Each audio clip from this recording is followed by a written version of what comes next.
ஏத்துன banner எல்லாம் இறக்கிதான் ஆகணும், ஒட்டின போஸ்டர் எல்லாம் கிழிச்சுதான் ஆகணும், மேலே போனவன் எல்லாம் கீழே இறக்கிதான் ஆகணும். இப்ப நான் மேலே இருக்க ஒரு நாள் நான் கீழே இறங்கத்தான் போறேன்.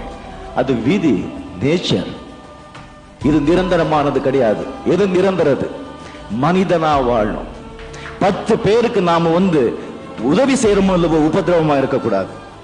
நம்ம குடும்பத்தை, நம்ம தகப்பனார்களை, நம்ம பொண்டாட்டிகை, சமுதாயத்தில் ஒருவர் நல்ல மனிதனா வாழ்ந்து போயிடணும். பிறக்கும் போதே அழுதுகிட்டே பிறப்போம், அண்டு போகும்போது பல பேரை அழ வச்சுட்டும் போவோம். இருக்கும்போது எல்லாருக்கும் சிரிக்க வச்சுட்டு சந்தோஷமா இருக்கலாம் சொல்லி. நம்ம தேசத்தோட எதிர்காலம் குழந்தைங்க கிட்டே இல்லை, அந்த குழந்தைங்களை பெற்றிருக்கிற அந்த பெற்றோர்கிட்ட தான் இருக்கு. ஸோ நீங்கள் அந்த குழந்தைகளுக்கு சாப்பாடு கொடுக்குறீங்களோ இல்லையோ, நல்ல படிப்பு கொடுக்குறீங்களோ இல்லையோ, அவங்க நல்ல மனிதனா நல்ல அன்பை கொடுத்து அவங்களை வளர்த்துங்க. நாளைக்கு என் பசங்க மட்டும் இல்லை, எல்லாருமே இங்கே இருக்கிற நாளைக்கு பற்றி நாம திங்க் பண்ணிட்டு இருப்போம். இன்னைக்கு நாம விட்டுடுறோம், நாளைக்கு என்ன ஆக போதோ அப்படின்னு சொல்லி. இன்னைக்கு நாம இருக்கோம்னு சொன்னா பிகாஸ் ஆஃப் எஸ்டர்டேஸ் டீட்ஸ். நேற்று நாம என்ன செஞ்சனோ அதோடைய பலன் தான் இன்னைக்கு நான் அனுபவிச்சுட்டு இருக்கேன். இன்னைக்கு நாம என்ன செய்யறோமோ அந்த பலன் நாளைக்கு அனுபவிக்க போறோம்.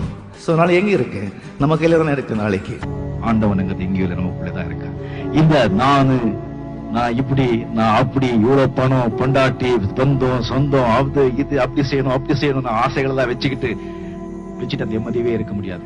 When ambition ends, then only peace begins. ஆசைகள் எப்போ உங்களுக்கு குறையுதோ அப்போதான் நிம்மதி தானா மேலும். நல்லவங்களா இருக்க வேண்டாம், நல்லவங்களா இருக்கணும்னு நினைச்சாலே போதும், செய்கைகள் தானா வரும். சாப்பிட்டது உடம்புலயே தங்கிட்டா உடம்பு கெட்டு போயிடும், சம்பாதிச்சது நாமளே வச்சுக்கிட்டா வாழ்க்கை கெட்டு போயிடும்.